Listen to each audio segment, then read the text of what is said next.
नमस्ते। Solid fact में आप सबका स्वागत है। आप देख रहे हैं हेमंत अत्ती सर हमारे साथ मौजूद हैं। सर बहुत स्वागत है आपका। सर आज जरा बहुत दिनों तक ट्रंप की बात हो गई थी, अब जरा देश की बात कर ली जाए। बिहार में चुनाव होने जा रहे हैं और उससे भी इधर आज दिल्ली के अंदर राहुल गांधी, मल्लिकार्जुन खड़गे, तेजस्वी यादव की एक बैठक होती है। उस बैठक में मनोज झा भी थे, कृष्णा अल्लावरू भी थे। अभी चूंकि बिहार में एक यात्रा चली कांग्रेस पार्टी की जिसने खूब सुर्खियां बटोरी, कन्हैया कुमार के नेतृत्व में वो यात्रा चली। हालांकि कृष्णा अल्लावरू के वहां जाने के बाद कुछ चर्चाएं लालू यादव के परिवार से कांग्रेस को अलग होने की भी चली। इन सारी चीजों के बीच में जैसे जैसे ये यात्रा आगे बढ़ी, राहुल गांधी उस यात्रा में शामिल होने गए। फिर पूरी टीम जो है कांग्रेस की वो जाकर के तेजस्वी और लालू यादव से मिलती है। शायद वहां आने यात्रा में शामिल होने का निमंत्रण भी उन्होंने दिया था उनको। तो इस तरीके की चीजें होती हैं और फिर तेजस्वी की दिल्ली में एक ग्रांड बैठक होती है। उस ग्रांड बैठक से निकलने के बाद तेजस्वी मीडिया के सवालों का जवाब देते हैं और वो कहते हैं कि बैठक बहुत ही पॉजिटिव है, बेहतरीन बैठक, तारीफ करते हैं बैठक की। साथ में ये भी कह देते हैं कि 17 तारीख को इंडिया गठबंधन के बाकी एलाइज के साथ भी मीटिंग होनी है। इसका मतलब साफ हो जाता है कि इंडिया गठबंधन को लेकर जितने भी सवाल थे वो उस पर पूरी तरीके से पूर्ण विराम। सर मैं सीधे तौर पे समझना आपसे चाहता हूं कि आज की ये जो मीटिंग रही, मल्लिकार्जुन खड़गे, राहुल गांधी, तेजस्वी यादव, मनोज झा, कृष्णा अल्लावरू, कितनी अहम और कितनी खास है। तेजस्वी का चेहरा ये बता रहा है कि बिहार में इंडिया गठबंधन सबसे आगे उनको खड़ा करने जा रहा है। राय साहब नमस्कार, आपको सारे दर्शक साथियों को। देखिए, इसमें कहीं भी कोई संशय दूर दूर तक में नहीं होना चाहिए कि कांग्रेस पार्टी और आरजेडी और इंडिया गठबंधन मिलकर चुनाव लड़ेंगे बिहार में। इसमें कहीं कोई शक शुबा नहीं होना चाहिए। और घोषित या अघोषित तौर पर, घोषित चाहे ना भी करें, अघोषित तौर पर तेजस्वी यादव 100% इंडिया गठबंधन के मुख्यमंत्री के दावेदार हैं। इसमें कहीं कोई कंफ्यूजन नहीं है। पिछली बार भी सिंगल लार्जेस्ट पार्टी उन्हीं की थी। देवर 75, बीजेपी वर 74, अगर आपको ध्यान हो 2020 के अंदर। सवाल ये नहीं, सवाल ये है कि बीजेपी जो गेम कर रही है उसको देखना पड़ेगा। आप ये देखिए कि कांग्रेस पार्टी के सबसे पुराने एलाई कौन है पूरे देश के अंदर। कब से? जब से कांग्रेस पार्टी ने अलायंस की पॉलिटिक्स शुरू की है, अकेले लालू यादव ऐसे हैं। तमाम नेताओं के साथ आपने देखे होंगे मतभेद हैं, अलग हो गए, फिर जुड़ गए, ये हो गया, वो हो गया। लालू यादव और उनके परिवार ने कभी भी कांग्रेस पार्टी से राहें अलग नहीं की। और दोनों, चाहे सोनिया गांधी जी का समय हो, चाहे राहुल गांधी का समय हो, दोनों एक दूसरे को बहुत हाईएस्ट एस्टीम में रखते हैं। वो मोदी वाला सिस्टम नहीं है कि जो सबसे पुराना है उसको सबसे पहले निपटाओ। जैसे आपने देखा वहां पर किस तरह से श्रोमणी अकाली दल और चौटाला को घर बिठा दिया। तो कांग्रेस पार्टी ऐसा ना, पहली बात ना करती है ऐसा, ना कोई ऐसी गुंजाइश। आपने पिछले 15-20 दिन का एक नैरेटिव देखा होगा। डॉगी मीडिया एक खास तरह की खबरें प्लांट करता है लगातार कि कांग्रेस और आरजेडी के अंदर बड़े भारी मतभेद है, सीटों को लेकर के बड़ा भारी उनके ऊपर वो है, आपस में खींचतान है। तेजस्वी को मुख्यमंत्री बनाने को लेकर के बहुत सारी खींचतान है और वो अलग चुनाव लड़ सकते हैं क्योंकि कांग्रेस को अपनी खोई हुई जमीन तलाश। इस तरह का प्रचार लगातार आपने देखा होगा over a period of time. ये सारा प्रचार कहां से आ रहा है? ये सारे का सारा प्रचार बीजेपी की तरफ से प्लांट किया जा रहा है और doggy media day in and day out इसको लगातार आगे बढ़ाता है, इसको रेप्लिकेट करता है। गंभीरता के साथ चर्चा बिहार की ये है कि आज जो मीटिंग हुई है दिल्ली के अंदर, वो बेसिकली कल शाम को ही शेड्यूल हुई। जो मैंने पूछा उनसे, क्योंकि राहुल गांधी को आज अहमदाबाद जाना था, अपने वहां पर जो 2 दिन का उनका प्रोग्राम है, आज और कल वो वहीं रहेंगे। जिलाध्यक्षों वाला और ऑब्जर्वर्स वाला सारा जो उन्होंने सीडब्ल्यूसी की मीटिंग में घोषणा की थी वहां पर कि पहली शुरुआत यहीं से करेंगे, जिलाध्यक्षों को ताकत देने। उससे पहले आज सुबह खड़गे साहब का जो घर है 10 राजा जी मार्ग, वहां राहुल गांधी, वेणुगोपाल, ये कृष्णा अल्लावरू और ये सारे लोग, राजेश राम, और उधर से जो है तेजस्वी यादव, संजय यादव, मनोज झा, ये सारे लोग पहुंचे। ये एक तरीके से आप ये कह सकते हैं कि जो अपोजिशन की राजनीति है बिहार की, उसकी एक फॉर्मल स्ट्रक्चर्ड मीटिंग और फॉर्मल अलायंस के तौर पर एक शेप लेने की शुरुआत आज एक बेसिक ग्रास रूट पे काम हुआ है, बेसिक होमवर्क हुआ है कि क्या क्या इश्यूज हैं, किन मुद्दों पर लड़ना चाहिए, बिहार की 14 करोड़ की आबादी के क्या मुद्दे हैं, नीतीश के 20 साल के क्या फेल्योर हैं, एनडीए के साथ उनकी क्या नाकामियां हैं, मोदी के झूठ और फरेब, सारे का सारा कंप्लीट एक स्ट्रक्चर्ड एजेंडे के तहत ये मीटिंग। और ब्रॉडली एक चीज ये भी है कि मिलकर चुनाव लड़ेंगे। सीटों का फैसला जो 17 तारीख को वो मीटिंग होगी, उसमें पहले सबकी नब्ज टटोली जाएगी। सबकी नब्ज टटोल के उसमें कौन कौन है, 2 तो ये हो ही गए मेन पार्टनर। उसके बाद बचते हैं लेफ्ट पार्टी, क्योंकि वहां पे सीपीआई, माले और ये सारी चीजें भी है, प्लस वीआईपी पार्टी। पिछली बार आपने देखा था वीआईपी पार्टी छिटक गई थी। इस बार तेजस्वी उसको भी साथ लाने की कोशिश करे। और राय साहब, असली खेल क्या है बेसिकली ये समझना पड़ेगा आपको। असली खेल केवल ये कि कांग्रेस पार्टी के साथ जो पिछली बार खेला हुआ था, वो कांग्रेस पार्टी क्या इस बार भी करवाएगी क्या? Number of seats is never important, never important. आपकी जीत के चांसेस कहां पर है, वहां आपको सीट मिल जाए वो ज्यादा बेहतर है, वरना कि 4 सीटें हारने वाली। मैं आपको एक एग्जांपल देता हूं। 2020 का चुनाव आपको याद है, पिछली बार 70 सीटों पर कांग्रेस लड़ी और केवल 19 जीती, यानी कि 27% का स्ट्राइक रेट उसका रहा, और पूरे गठबंधन की सबसे कमजोर कड़ी साबित हुई। और तमाम लोगों ने यह प्रचारित भी किया कि कांग्रेस पार्टी ने तेजस्वी को सीएम बनने की राह में सबसे बड़ा रोड़ा बन दिया। ये हुआ कि नहीं हुआ? वो 70 सीटें जो थी, वो कौन सी सीटें थी? जब कांग्रेस पार्टी ने जिद की कि नहीं हम तो इतनी सीटें लड़ेंगे, तो आरजेडी भी कोई, वो घर में तो बैठ के वो तो साबुन बत्ती तो बेचते नहीं, वो भी पॉलिटिशियन है। उन्होंने क्या किया कि उन्होंने कांग्रेस को, जब 2020 के चुनाव में जो एनडीए की सबसे मजबूत सीट थी और जहां कांग्रेस का पिछले 20 साल से कोई नाम लेवा नहीं था, ऐसी कम से कम 1 दर्जन सीटें पकड़ा दी जाओ लड़ने, तो सारी की सारी हारनी ही थी। उसके बाद लेफ्ट को 29 सीटें मिली, उसमें तमाम कांग्रेसियों के कांग्रेस बार्गेन करी थी नंबर ऑफ सीट्स पे, ना कि जीतने वाली सीटों पर। तो संख्या तो आपको 70 मिल गई, लेकिन जो आपकी जीतने वाली सीट थी उनमें से भी बहुत सारी जो सीटें जो लेफ्ट को मिली 29, उनमें से वो सीटें वहां चली गई। और कांग्रेस का जो स्ट्राइक रेट था वो 70 पर से केवल 19 पर आ गया, 70 सीटें लड़ी और 19 पे आ गया। अब आप 2015 में चलिए, 2015 में अगर आपको ध्यान होगा, कांग्रेस ने केवल जो 41 सीटें जीती थी, लड़ी थी केवल 41, उसमें 27 जीत गए। तो स्ट्राइक रेट बहुत शानदार हो गया एक तरीके से। तब जेडीयू उतना मजबूती से नहीं हो पाया, और फिर सारा वो, क्योंकि जेडीयू आरजेडीयू गठबंधन था उस टाइम 2015 में, तो 41 में से 27 जीत के, दैट वाज देयर बेस्ट प्रदर्शन। और आपको अगर ध्यान हो, 1995 के बाद से बिहार में कांग्रेस ने आज तक कभी भी 30 से ज्यादा सीटें नहीं जीती, आज तक भी नहीं जीती। 2005 में ध्यान होगा आपको, 9 सीटें जीती थी। 2010 में केवल 4 विधानसभा की सीट आई थी, और 2015 में जैसा मैंने बताया 27 आई, 41 पे लड़े। तो कांग्रेस पार्टी को एक मोटी बात समझनी होगी कि किसी भी कीमत पर दिल्ली के उदाहरण को उनको सामने रखना पड़ेगा कि अलग अलग लड़ने से कोई फायदा नहीं है।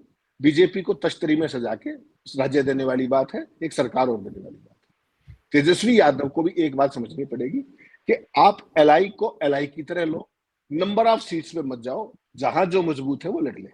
उसमें क्या होगा कि रिजल्ट अलायंस का बेहतर आएगा। तो मैं ये कहता हूं कि नंबर ऑफ सीट्स की बजाय जो जीतने की संभावना वाली सीट है वो ले लीजिए, चाहे 70 में से, चाहे अभी जैसे आज की बात है, आज भी फिर वही चर्चा हुई वहां मीटिंग में कि जो ब्रॉड एक वो था आइडिया कि 70 सीटें लड़ेंगे। अरे 70 लड़ तो लोगे, तुम्हारे पास 70 कैंडिडेट भी है पूरे बिहार के अंदर, सवाल तो ये भी आएगा ना। तो बेसिक प्रायोरिटी। लेकिन सर वहां से एक और चीज आ रही है कि ये भी है कांग्रेस का कि अगर आप 70 सीटें मुझे नहीं भी देते हैं, थोड़ा बहुत ऊपर नीचे भी चलेगा, लेकिन हमारी कुछ पसंद की सीटें हमें मिलनी चाहिए, वो भी एक चीज कह रहे हैं। और दूसरा, आज जो पीछे के कंपैरिजन की बात हो रही है सर, जो अभी कन्हैया कुमार के नेतृत्व में यात्रा हुई, जिस तरीके से कांग्रेस ने उस यात्रा को आगे बढ़ाया, फिर उसमें राहुल गांधी सम्मिलित हुए, तेजस्वी और लालू को जो है उसमें इनवाइट किया गया, इन सारी चीजों ने तो भाई एक माहौल नया वहां पर बनाया ही है ना, तो उसका क्या फायदा नहीं मिलेगा कांग्रेस को? राय साहब देखिए, बेसिकली 2 चीजें हैं, कांग्रेस अलग पार्टी है, आरजेडी अलग पार्टी है। दोनों को अपने अपने कैंपेन चलाने का हक है, दोनों को मुद्दे उठाने का हक है, दोनों का अपना एक जितना भी है कोर वोट बैंक अलग अलग है, इसलिए 2 अलग पार्टियां फिर साथ में मिलकर चुनाव लड़ते हैं। वो बेसिकली धर्मनिरपेक्षता के आधार पर, सेक्युलरिज्म उनका मेन प्लैंक रहता है दोनों का। लेकिन सवाल यहाँ पर यह है कि जो कन्हैया कुमार एंड कंपनी है, कन्हैया हो सकते हैं राहुल गांधी के लिए कितने बड़े लीडर हो, लेकिन जब उन्होंने लोकसभा चुनाव लड़ा तो वो हारे बिहार के, और जब दिल्ली में चुनाव लड़ा वो तब भी हारे।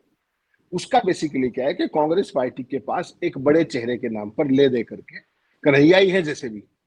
और हकीकत की बात ये, कोई इसको देखिए कोई कहे ना कहे, हकीकत ये है कि लालू यादव कभी भी कन्हैया कुमार को वहां पर नहीं चाहेंगे। वो अपने बेटे को अपने जीवन काल में मुख्यमंत्री बनते देखना चाहते हैं। पिछली बार बिल्कुल स्ट्राइकिंग डिस्टेंस पे थे, 243 में से 110 सीटें ऑलरेडी आ गई थी महागठबंधन की। लेकिन एंड पॉइंट पे जो जिस तरीके का खेल हुआ वहां पर, उसमें बीजेपी और जो अलायंस था जेडीयू का 122 आ गई और ये 110 पे रह गए। उसमें तमाम तरह की कॉन्स्पिरेसी थ्योरी भी है कि सीटों में खेल किया गया, परिणामों में ये खेल किया गया। वो आपने लगातार देखा कब तक रिजल्ट आते रहे, आधी रात के बाद तक। वो सारा काम बीजेपी का स्टैंडर्ड ऑपरेटिंग प्रोसीजर, उसमें ज्यादा मत जाने की जरूरत। बेसिकली क्या है, कन्हैया कुमार जो कांग्रेस पार्टी का जो वोट बैंक चटक गया है, उसको कहीं ना कहीं एक दोबारा से जोड़ने की कोशिश है। लेकिन उसमें आपने एक चीज देखी होगी, राहुल के फंक्शन में किसी को जाने में कोई परेशानी नहीं है, राहुल को उनके फंक्शन में उनके घर जाने में कोई परेशानी नहीं है। लेकिन जैसे ही कन्हैया का मामला आता है तो दोनों अलग अलग भी दिखते हैं, ना तो जब राहुल गए कन्हैया की यात्रा में, अभी देखा आपने पलायन रोको यात्रा भी गए थे पिछले हफ्ते, तो वहां पर नहीं आए तेजस्वी। तो सिंपल सी बात है कि कहीं ना कहीं इनबिल्ट कन्हैया के प्रति ये है कि भाई ये अगर यहाँ आता है ज्यादा बियॉन्ड ए पॉइंट इसमें अगर स्पेस देते हैं तो वो तेजस्वी के लिए कहीं ना कहीं खतरा आरजेडी मानती है। और कन्हैया कहीं मुख्यमंत्री पद के दावेदार ना है, ना आने वाले समय में कोई गुंजाइश है उनकी, जब तक तेजस्वी की राजनीति चल रही है, गठबंधन की राजनीति चल रही है।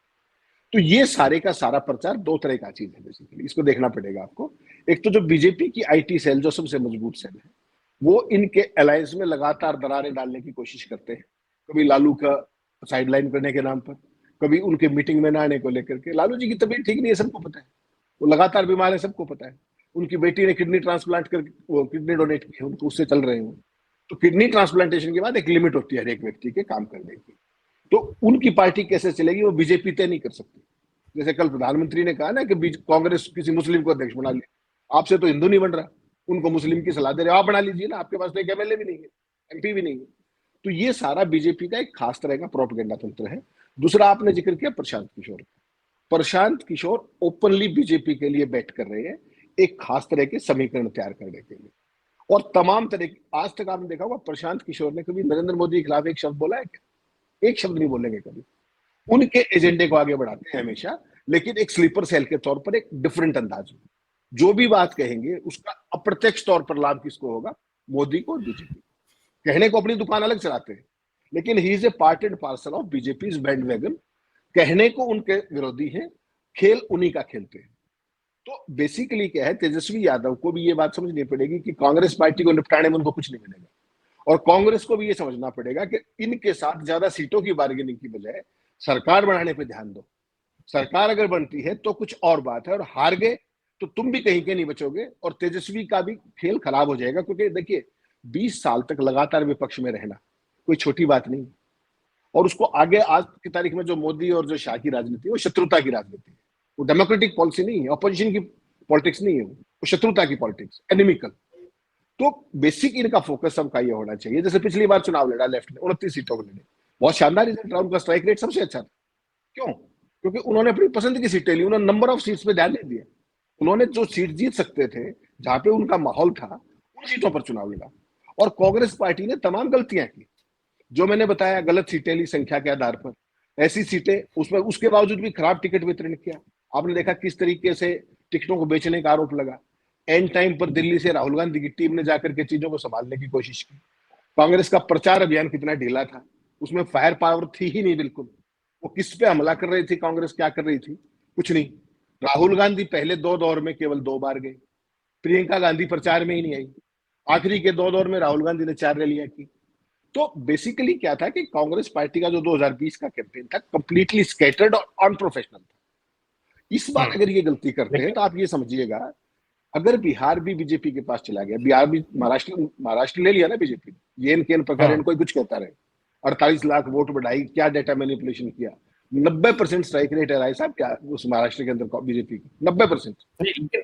लेकिन सर स्थितियां अगर ऐसी पैदा होंगी तो किसी के पास क्या ही विकल्प बचेगा। एक और सवाल है कि जिस तरीके से यूथ को टारगेट किया जा रहा है, ये दो चीजें हैं जिसको मैं समझना चाहता हूं आपसे। एक तरफ राहुल गांधी, कन्हैया कुमार, कृष्णा अल्लावरू, तेजस्वी यादव, ये सारे यूथ को टारगेट करने वाले लोग हैं।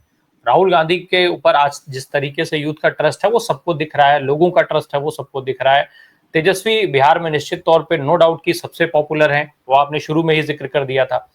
दूसरी तरफ जब अब एनडीए की सियासत पर आते हैं तो नीतीश कुमार को साइडलाइन करना तय हो चुका है। नीतीश कुमार को धोखा आज नहीं तो कल भाजपा देगी, ये तय है।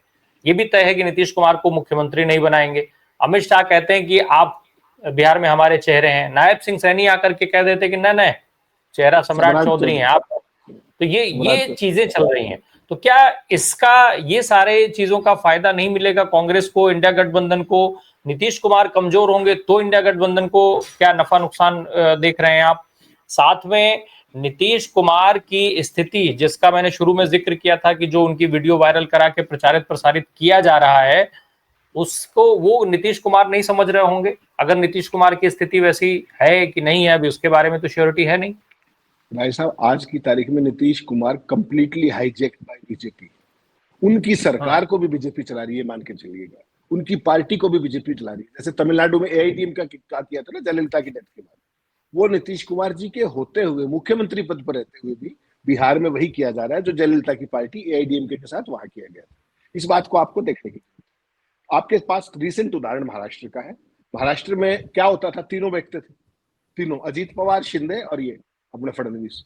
और राय साहब सवाल पूछते कि जी मुख्यमंत्री पद का दावेदार, बोला बैठे तो आपके सामने, पूरा चुनाव लड़ लिया, सारा गेम प्लान फिक्स था, सबका खेल कर दिया गया था। उसके बाद धीरे से बता दिया गया कि भैया मुख्यमंत्री बनेंगे देवेंद्र फडणवीस, आप अपना काम कीजिए। ये होना ही था। पहले दिन से हम लगातार कह रहे थे कि बीजेपी की दशकों की इच्छा है कि महाराष्ट्र को सिंगल हैंडेडली चलाना है, आपको रहना है तो रहो, लेकिन वो पहले कह नहीं सकते क्योंकि खेल खराब हो जाएगा। यहां बिहार के अंदर तय मान के चलिएगा। पिछली बार जो नीतीश कुमार को अगर आपने देखा हो 43 सीटों पर सीमित ऐसे ही हो गए थे क्या नीतीश कुमार? पूरा खेल बीजेपी का था। और खेल किसने किया था? मोदी जी के हनुमान चिराग पासवान ने। याद होगा ना आपको, कितनी सीटें हरवाई। जहां कहीं बीजेपी का कैंडिडेट था वहां तो उन्होंने बगावत नहीं करवा के अपना कैंडिडेट खड़ा किया। जहां जहां जेडीयू के थे वहां सब जगह उसने खेल किया, कम से कम 10 से 12 सीटें निपटवा दी और वो 43 पे आकर के सीमित हो गई, बीजेपी 74 आ गई।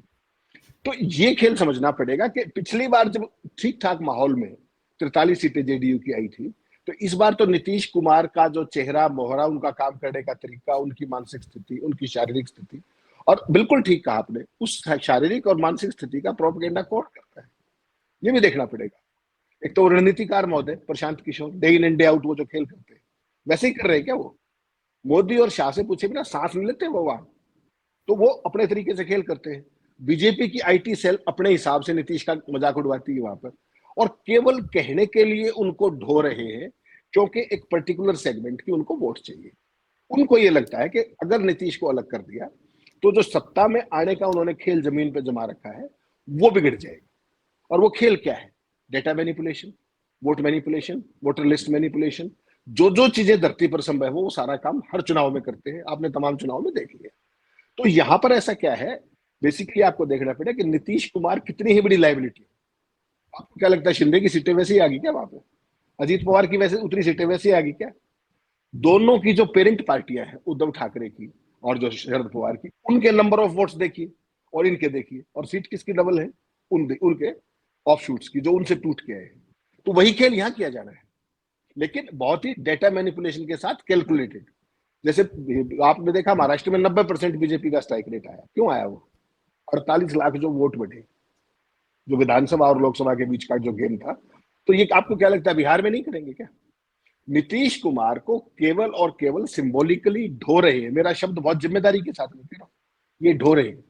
उनकी सरकार कंप्लीटली इनके नियंत्रण में है, उनकी पार्टी कंप्लीटली इनके नियंत्रण में है, और नीतीश कुमार आज की तारीख में एक रिमोट से ज्यादा कुछ नहीं है।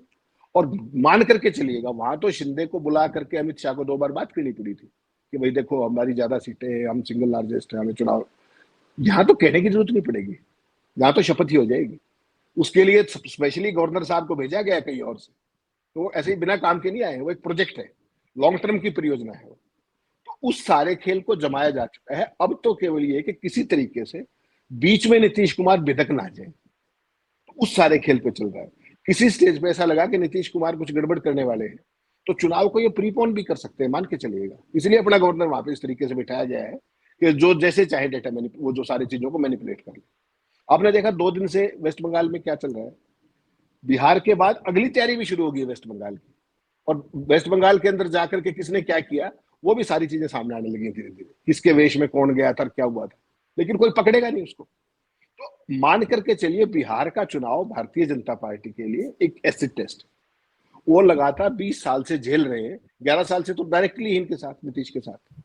और तेजस्वी के लिए मौका इसलिए है कि मोदी भी पकड़े गए कच्चे में और अपने नीतीश भी पकड़े गए। मोदी ने जितने वायदे आज तक किए हैं बिहार के यूथ के साथ, जितना स्पेशल स्टेटस का बात की गई, जितना विशेष पैकेज की बात की, उन सारे मुद्दों पर बीजेपी बहुत बड़े वीक विकेट पे है, लूज विकेट पे है। तो उनको तो केवल अपने जो इनबिल्ट फॉलीज हैं अपने अलायंस की, केवल उनको दूर करना है। और वो मुझे लगता है इस परिस्थिति में तो सर जो वोट बैंक, जो वोट माना जाता है कि लगभग 15% वोट जो है वो नीतीश कुमार का व्यक्तिगत वोट है।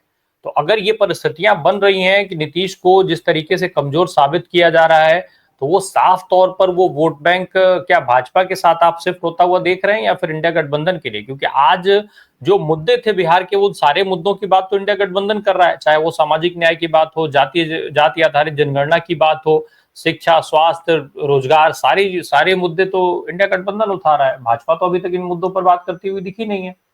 ऐसा आज तक भाजपा ने चुनाव मुद्दों पर लड़ा कब है?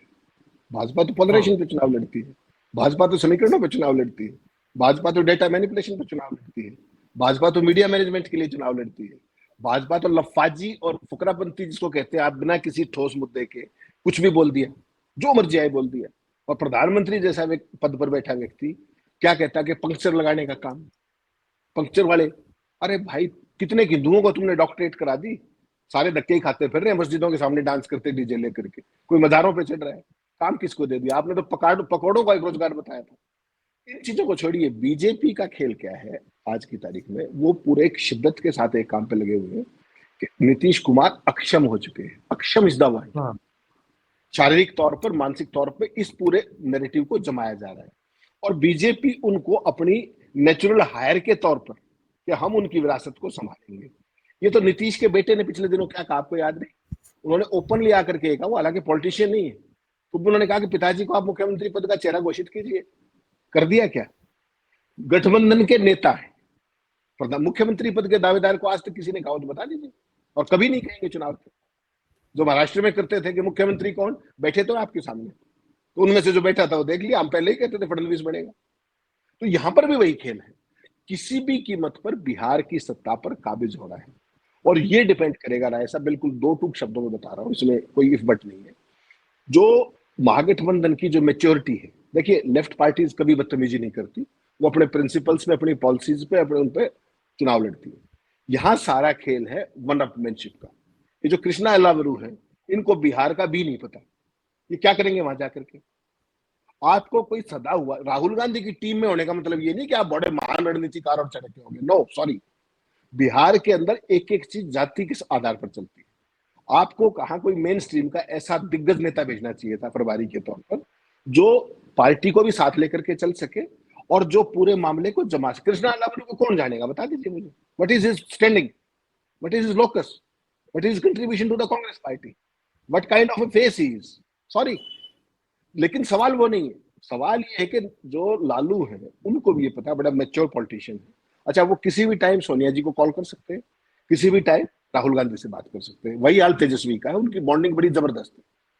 केवल उनके साथ फाउल प्ले ना हो फ्रॉम विद इन। और फाउल प्ले कौन कराएगा? ये जो बिचौलिए किस्म के लोग बैठे, जो हमेशा खराब करते हैं। पिछली बार भी कांग्रेस पार्टी के अंदर कितने आरोप लगे, टिकटें बेच दी गई, जो पैराशूटर्स थे, दूसरी पैराट्रूप से दूसरी पार्टी से उनको टिकट दे दी। तो ये किसकी फाल्ट लाइन है? 70 में से 19 सीटें तो कोई भी जीत लेता। अगर ये 19 की बजाय 30 होती तो सत्ता में कौन होता, सोचिए आप। लेकिन वो 30 क्यों नहीं हुई? कि जब आप अपनी औकात से ज्यादा सीटें मांगोगे तो आरजेडी क्या करेगा कि आप ये ले लीजिए ठाकरे, ये ले लीजिए। उसमें ना उन्होंने जितना था ना उन्होंने जितना था। आरजेडी तो फिर भी कोशिश कर लेती माहौल के साथ, कांग्रेस के पास तो वो भी नहीं था, ना उन सीटों पे कैंडिडेट थे, ना कभी चुनाव लड़ने की तैयारी थी। और उस लेफ्ट ने क्या किया, लेफ्ट के जो लोग थे वो समझदार थे, उन्होंने उस बंदर बाट के अंदर कहा कि तमाम सीटें ऐसी ले ली जो कांग्रेस माइंडेड सीटें थी, और वो वहां जीत गए। कांग्रेस 70 के चक्कर में पड़ी रही। तो ये जो इंटरनल फॉल्ट लाइन है, इससे अगर पार पा जाए तो बिहार के अंदर ये स्वर्णिम मौका है इनके पास। अगर इनके पास मैच्योर लीडरशिप, खासतौर पे कांग्रेस, जो एक कल के लड़के पकड़ के भेज देते हैं राहुल गांधी, कहीं से भी दिल्ली से पकड़ के जाओ बिहार संभालो, आप सोचिए बिहार की कंप्लीट राजनीति उस पर चलती है। और जो आपका मेन कैंपेनर आपने बना दिया है कन्हैया कुमार को, माफ कीजिएगा, लालू और तेजस्वी उसको लाइक नहीं करते, मानिएगा इस बात को। वो अपने पैरेलल किसी भी व्यक्ति को नहीं चाहेंगे वहां पर। तो आपको अगर अपने अलायंस को साथ सरकार बनानी है तो उनको गुड ह्यूमर में भी रखना पड़ेगा, and they are your senior partner. वहां पर आप आरजेडी के कंधों पर चुनाव लड़ रहे हो, आप छोटे पार्टनर हो वहां पर। अगर कांग्रेस पार्टी को ये बात समझ में आती है और वो नंबर ऑफ सीट्स को छोड़ करके रिजल्ट पे फोकस करती है, मुझे लगता है ज्यादा बेहतर होगा। वरना बीजेपी जिस तरह का फंसी, बीजेपी भी है नीतीश को लेकर के, बीजेपी की राह आसान नहीं। वो आज भी एक तरफ उनको अक्षम बताते हैं, उनके वीडियो चलवाते हैं राष्ट्रगान के दौरान के तमाम तरह के, वो अपने क्या नाम है जो चुनावी रणनीतिकार आपके प्रशांत किशोर जी से प्रोपेगेंडा करवाते हैं, सारी चीजें हैं। उसके बावजूद भी बीजेपी को यह पता है कि जिस तरीके के जातीय समीकरण वहां पर है वो बीजेपी के मुफीद नहीं। और नीतीश ने कहीं हल्का सा खेल करके किसी भी स्टेज पर, या वो बात बाहर आ गई कि नीतीश का शिंदे बनने वाला है, फिर सोचिए बीजेपी का क्या होगा। तो बीजेपी को बिल्कुल। बहुत उतनी ही चुनौतियां हैं, कांग्रेस से कम नहीं है, आरजेडी से कम नहीं है। जो इसको मैच्योरली हैंडल कर गया बिहार उसी का है। लेकिन आज आपने जैसा कहा शुरुआत अच्छी हुई है। 17 तारीख को पटना में दोबारा बैठक है, उसमें सारे अलाइज बैठेंगे। यहाँ एक ब्रॉड अंडरस्टैंडिंग बनती है जो आज बनी। वहां पर नंबर ऑफ सीट्स, कौन सी सीट, किसकी सीट, उस पर चर्चा शुरू होगी। ब्रॉडली आज टॉप वो सारे विषय डिस्कस हो गए, भाई किन किन मुद्दों पर चुनाव लड़ा जाएगा, वो सारी चीजें। तो राय साहब ये केवल एक मेच्योरिटी का सवाल है कि कौन कितनी मेच्योरिटी के साथ। बीजेपी के पास धनबल है, बाहुबल है, सत्ता बल है, एजेंसी बल है, सब कुछ है उनके पास। आपको केवल बुद्धि बल का प्रयोग करना है, तभी काम चलेगा। अगर आप अलग अलग बटते दिखाई दिए तो बीजेपी आपको निपटाने में ज्यादा देर नहीं लगाएगी। वहां पर महागठबंधन केवल ये सोचना है। अब निश्चित तौर पे भले ही भारतीय जनता पार्टी नीतीश कुमार के कमजोर होते स्वास्थ्य को लेकर के अपने को एज में मान रही हो, पर फिलहाल अभी वो एज उसको मिलता हुआ नहीं दिख रहा है। निश्चित तौर पे कांग्रेस हो, आरजेडी हो, ये जो गठबंधन है वो जिन मुद्दों को लेकर के आगे बढ़ रहे हैं, अब वो डेटा मैनिपुलेशन और चुनाव का मशीनरी तंत्र, अब इन सब चीजों के इस्तेमाल का क्या कुछ काट निकाल पाएगा इंडिया गठबंधन, ये एक अलग सवाल हो सकता है। लेकिन जनता से जुड़े मुद्दों पर तो जी। एक छोटी सी बात और जोड़ना चाह रहा था मैं। कांग्रेस के कुछ फजूल किस्म के लोगों ने आज एक खास तरह प्रोपेगेंडा चलाया इस मीटिंग के बाद, जो बहुत ही घातक है। और वो कौन चलाता है? वो जो कांग्रेस में बैठे स्लीपर सेल है। उसमें आज क्या लिखा गया है, आप हैरान हो जाएंगे सुनकर के, कि अभी तक राहुल गांधी को जाना पड़ता था लालू जी के द्वारे और तेजस्वी के द्वारे। आज जो कन्हैया कुमार की यात्रा है उससे घबरा करके अपने तेजस्वी और ये सारे लोग भागे गए खड़गे साहब के। ये जो इस तरह की चीजें, ये बीजेपी की स्लीपर सेल है कांग्रेस के अंदर, जो उस प्रोपेगेंडे को हवा देंगे और इनके बीच में रिफ्ट बनाएंगे। तो राहुल गांधी को उन चीजों से भी सावधान रहना पड़ेगा कि कहीं ऐसा ना हो कि ये दो चार जो स्लीपर सेल्स हैं, जो आईटी सेल के तौर पर भी उनकी चीजों को बढ़ाते हैं, लूज बात करते हैं, लूज कैनन की तरह, इन पर सबसे ज्यादा ध्यान देना पड़ेगा, वरना ये बने बनाया खेल बिगड़ भी सकता है। बिल्कुल बिल्कुल। बहुत बहुत धन्यवाद हेमंत सर, हमसे बात करने के लिए। Thank you so much.